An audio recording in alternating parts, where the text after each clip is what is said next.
কাশ্মীরের the famous ডাল লেকে।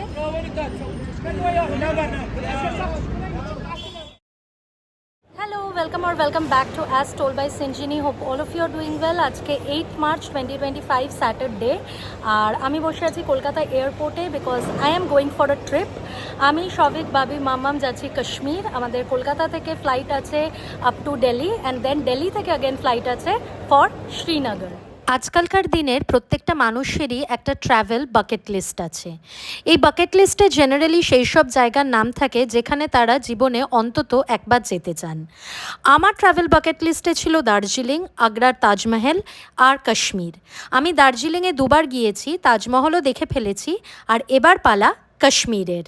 আমি অনেকের কাছ থেকেই শুনেছিলাম যে কাশ্মীরকে heaven on earth, paradise on earth বা বাংলায় ভূস্বর্গ বলা হয়, আর কাশ্মীরের সৌন্দর্য নাকি অতুলনীয়। তাই আই ওয়াজ এক্সট্রিমলি এক্সাইটেড।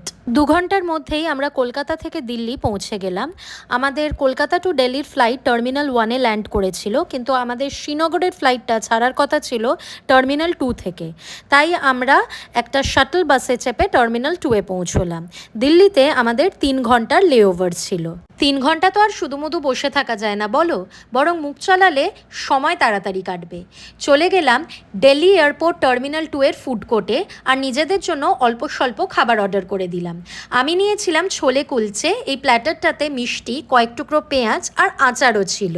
আমরা কলকাতা থেকে দিল্লি আর দিল্লি থেকে শ্রীনগর ট্রাভেল করেছিলাম with Indigo airlines. Hour flight for Srinagar thankfully departed right on time. তখন আমরা শ্রীনগর এন্টার করছিলাম, আমাদের পাইলট জানলার বাইরে তাকিয়ে পাহাড়ের অবিশ্বাস্য সৌন্দর্য উপভোগ করার অনুরোধ করলেন।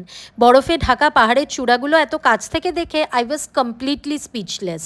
আমরা যে ট্রাভেল এজেন্সিকে বুক করেছিলাম ফর আওয়ার কাশ্মীর ট্রিপ, তারা শ্রীনগর এয়ারপোর্টে আমাদের জন্য গাড়ি পাঠিয়ে দিয়েছিল, আর এই গাড়িটা করেই আমাদের কথা ছিল কাশ্মীরের সমস্ত ট্যুরিস্ট স্পটস দেখার। Before checking into hour place of accommodation আমরা একটা রেস্টুরেন্টে হল্ট করি আর লাঞ্চটা সেরে ফেলি। যেহেতু রোদ ঝলমল করছিল, তাই ঠান্ডাটা যে কত পরিমাণে আছে সেটা জানো তো প্রথমে বুঝতে পারিনি। হ্যান্ড লাগেজে সোয়েটার, টুপি সব কিছুই ছিল, বাট ভাবলাম সেগুলো পরে বের করা যাবে। অলিভ ট্রি শ্রীনগরের one of the best fine dining restaurants. আমরা আমাদের কাশ্মীর ট্রিপের প্রথম লাঞ্চ এই রেস্টুরেন্টেই করেছিলাম। The place was pretty well decorated and the service was also satisfactory. Delhi এয়ারপোর্টে ছোলে কুলচে খাওয়ার পরও খিদেটা কিন্তু বেশ জম্পেশ পেয়েছিল। অর্ডার করে দিয়েছিলাম fresh lime soda, Kashmiri chicken biryani আর স্যালাড। আমার তো বিরিয়ানিটা দারুণ লেগেছিল। খাওয়া দাওয়া শেষ করে আমরা আরও 20 মিনিট মতো ট্রাভেল করে পৌঁছে গেলাম আমাদের শ্রীনগরের হোটেলে। ডাল লেক ঘাট নাম্বার 13-এর কাছে ছিল আমাদের হোটেল ডিউক। বুকিংয়ের ফর্ম্যালিটিস কমপ্লিট করেই আমরা রুমে চেক ইন করি, বাট রেস্ট করিনি। ঝটফট ফ্রেশ হয়ে ড্রেস পাল্টে বেরিয়ে পড়ি ডাল লেক এক্সপ্লোর করার জন্য।